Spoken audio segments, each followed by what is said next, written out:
House to Home, presented by Remax Diamond Realty. When history remembers this Tuesday, the 18th of February, 2025, ladies and gentlemen, this may go down as far as Guam's real estate industry as a historic day because the Accessory Dwelling Unit proposed bill was discussed by the members of the legislature. I'm Jason Salas, and welcome to House to Home once again, where Gina and Liz were downtown at the Guam Congress building today in attendance for, again, a very significant public hearing. Ladies, I was watching on the live stream. What were some of your original thoughts? I mean, it wasn't a packed house, but it seemed like people were there with some pretty strong opinions and some pretty glowing endorsements of the bill.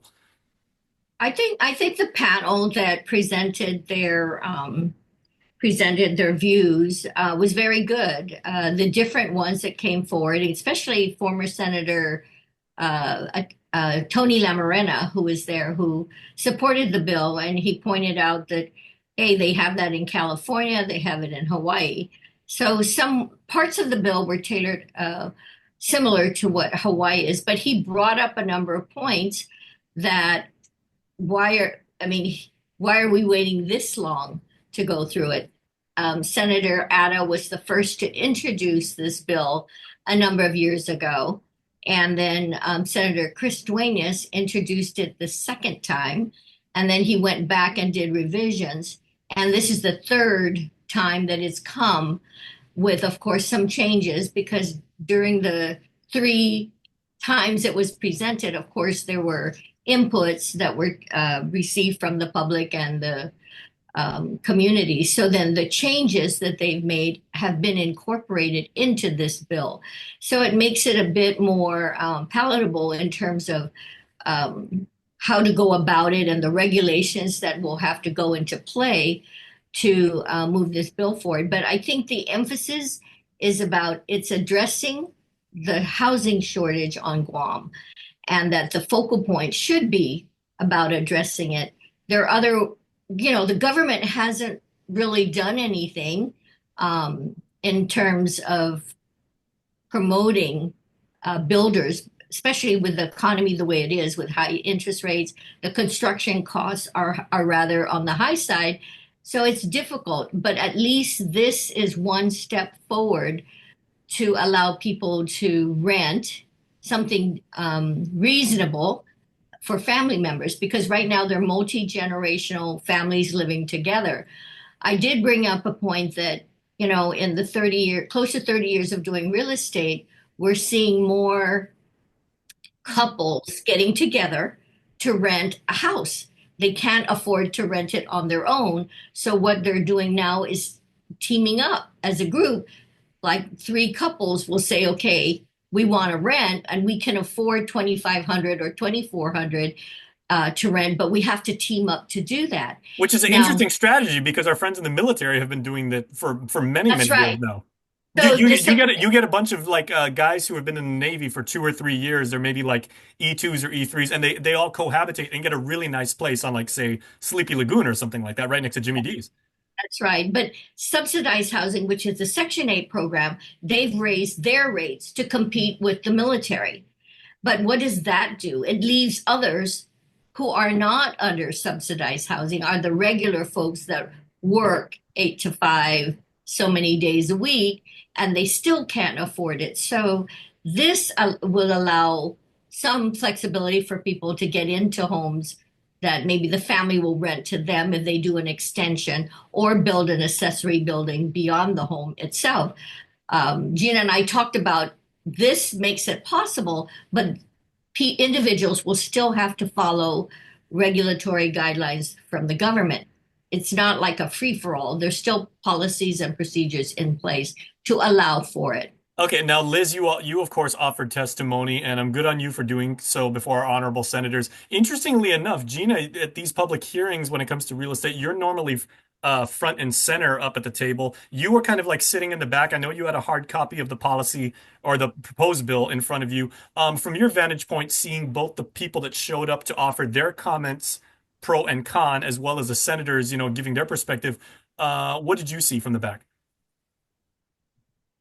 Well, I mean, let's just accept the fact that this bill is going to pass because 11 senators have endorsed it. It's going to move forward. It's a done deal It may not move. off the, yeah. That's how I see it. It's a Yeah. done deal, but I'm still there in support of a done deal. But there are a lot of comments today that kind of worried me, to see the perspective from the people who did not sign up to support this bill. It was interesting. Some of the comments that the senators had was interesting, like questions about whether land management has to provide rules and regulations, you know, and the permitting process. There might be some verbiage in here that land management called out, and they said, we need to clean up the wording in the bill so that it's clearer. Instead of construction permit, the government of Guam calls it a building permit, and I think they would like to see the verbiage clear so that it follows the way the law is right now. And I can understand that point. It's like we have leases here on Guam now, and our leases don't say landlord anymore. They say RPO, housing provider. I do not understand that. I don't know that anybody else could, because we refer to landlords as landlords. And I think that was kind of what land management was trying to say. We don't call it we call it, it's not a construction permit, it's a building permit. And I think that's what they were trying to point out. Let's clarify the verbiage so it matches with the law. And I agree with that. But some of the other things that were brought up, some of the questioning with perhaps some of the senators that did not sign up to endorse this bill, some of the questions led me to, well, in my mind, as I was listening, I kind of was thinking maybe they believe this bill bypasses the building permit and occupancy process, which it doesn't. It specifies in the bill itself that you have to go get, they call it a construction permit, but okay, it's a building permit. In order to get the building permit, you need to go through the entire process. I've shared on this show before about my experience with building permits. The last one that I tried to get, I'm in construction right now, but a year and a half ago, I tried to get a building permit on a property that I've owned for years. And I can't farm. I don't have time to farm. So I'm going to build on it, right? That's the only other way I can make money on my land. So I got my building permit. It took me 8 months from the time I got, you get your plan, you go to your contractor, he gives you the price, and then you go get a permit, right? By the time he gave me the price, by the time I got my permit, went back and said, great news, I've got a permit. 8 months later, it went from $325 to $380 to build the same exact thing on the same location. Because what can the government not control? They cannot control construction cost.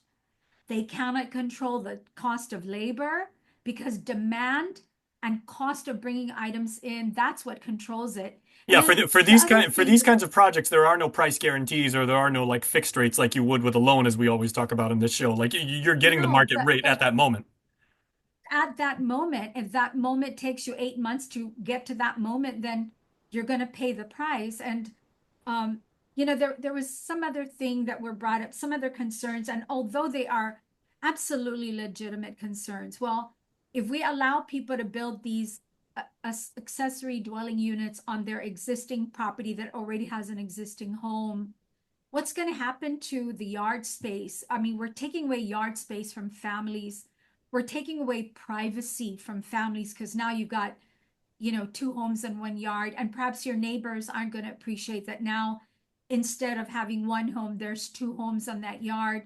And what about their privacy? What about privacy walls? And what about traffic? But I want us to think about this. Okay, the traffic thing and the parking thing, I kind of agree with. The other thing, I was like, I mean, maybe I'm naive because I grew up in like the 80s, but I was like, love your neighbors. It's more people to watch out over each other, more people to keep the community safe. Again, maybe I've just got old school values, but yeah, okay, the parking thing, I can kind of see the logic in that.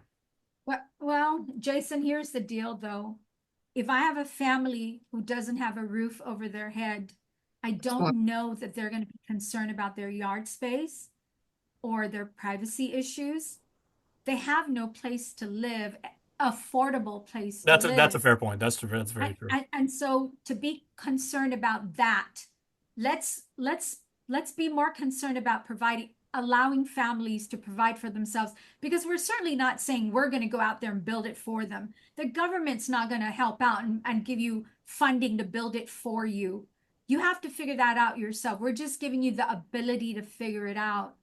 And then the other thing is, I don't see in the bill, and for the senators who didn't clearly see this in the bill, it already says that the owner has to live in the unit. That one of the units has to be lived in by an owner. Now, there's a particular part of this that I object to, and I'm going to put in written testimony. It says, number 4, this is on page 3 for those of you who want to get a copy. Item 4, the property owner or owners or persons who are related shall occupy the primary dwelling, subject, unless it says, unless for except in unforeseen hardship circumstances, but it's subject to written confirmation by the Department of Land Management. So basically, if you feel you have a hardship situation, so you cannot occupy one of the units, whether the primary, the ADU, then you're to write a letter to Land Management and you ask, let them know you've got a hardship and you have to rent out both properties. I don't understand the need to do that. I think it's intrusive. I mean, so I'm in the middle of hardship, illness, whatever, and I have to sit down and write a letter to Land Management Director, whoever it happens to be at the time, and ask them to please allow me to to be able to rent my property that I own, that I'm paying a mortgage for, that you did not help me build. I don't understand that. It's my property. If I have the right to build an ADU and I follow all the regulations, if I choose at some point, whether it's immediate or 10 years down the road or 50 years down the road, to rent it out, that is my right as a citizen who owns that property, and I pay taxes for it. I don't think I don't like this part of the bill. Okay, even if you didn't, I again did not see you directly offer verbal testimony, Gina, but did you submit your thoughts in writings, or either before or after the official public hearing? Did you get a chance to dialogue with any of the senators about some of the thoughts you just shared? Yes, I did. I dialogued with them before the hearing started, but like I said, I didn't think it was important, because today I absolutely know this bill's going to pass, but it does need a little bit of tweaking, and everyone's going to get an opportunity to do that. And I really wanted to hear what other people had to say. And generally speaking, people do agree with the bill and they want it to move forward. There's just a little bit here and there that we have to clean up. Okay, so that being the case with implementation details, Liz, you actually invited the community at large to basically come out and offer their testimony as you did today, because you said there may be some use cases, some details that we haven't considered, that we could never come up with in a million years, because you think about certain things being 30 years in the business. Was there anything that was brought up by anybody else that you were impressed with or you're concerned with? I think one of the things that Gina and I have spoken about, there are two things.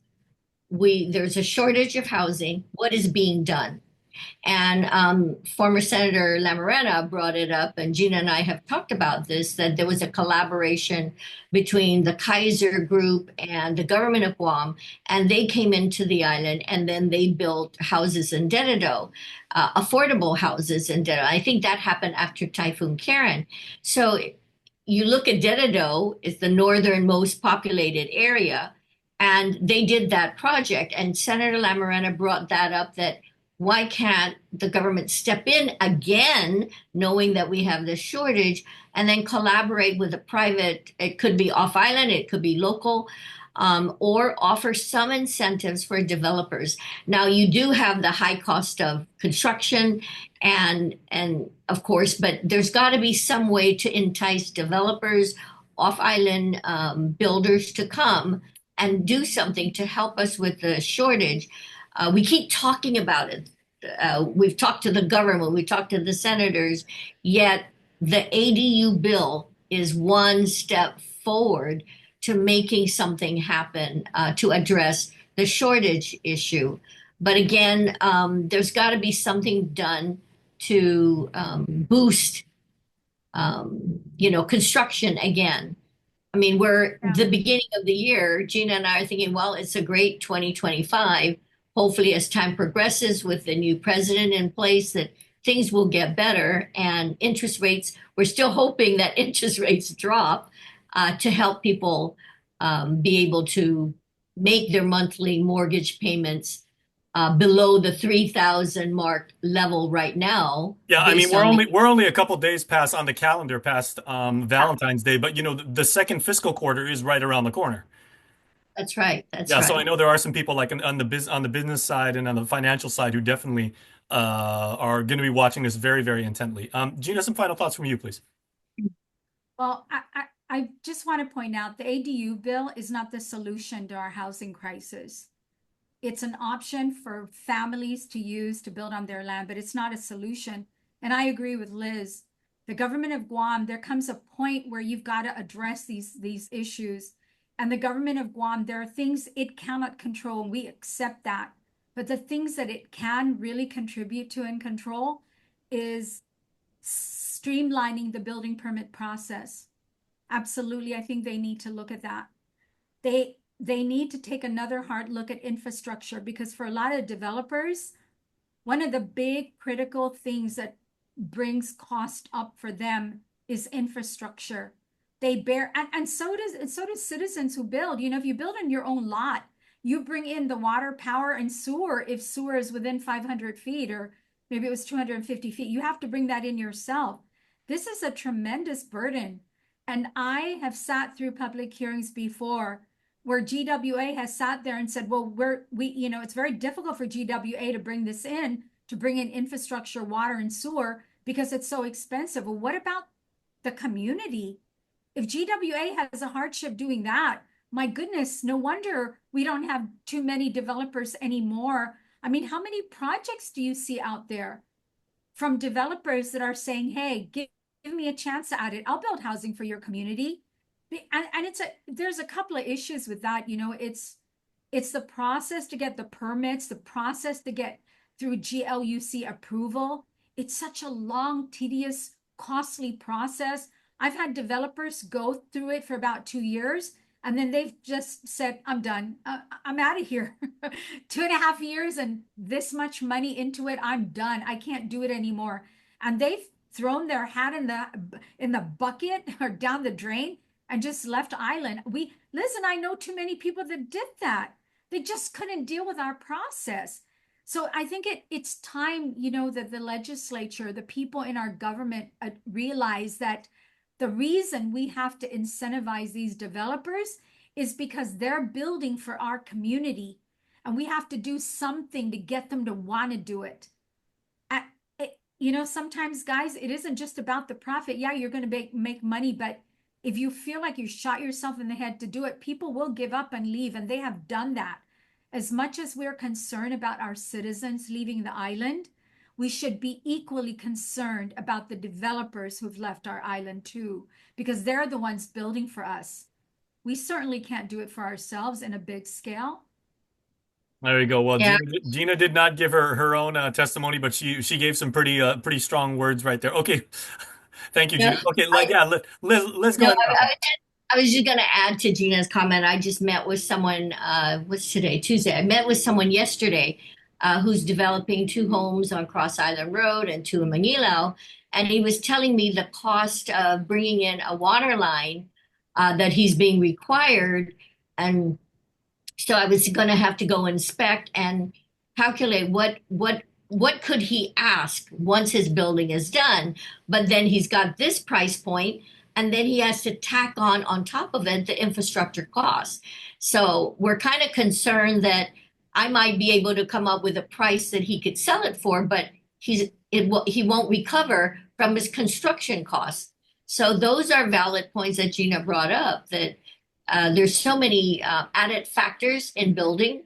And if the hindrance has to do with the permitting process, with the governmental issues that crop up, we need to make it easier for people to develop. And one of the things I want to point out, there's this hint that the developers are the bad guys. They're the ones buying all the family properties, parental subdivision, whatever, and they're building. And then they're going to turn it and sell it for a profit.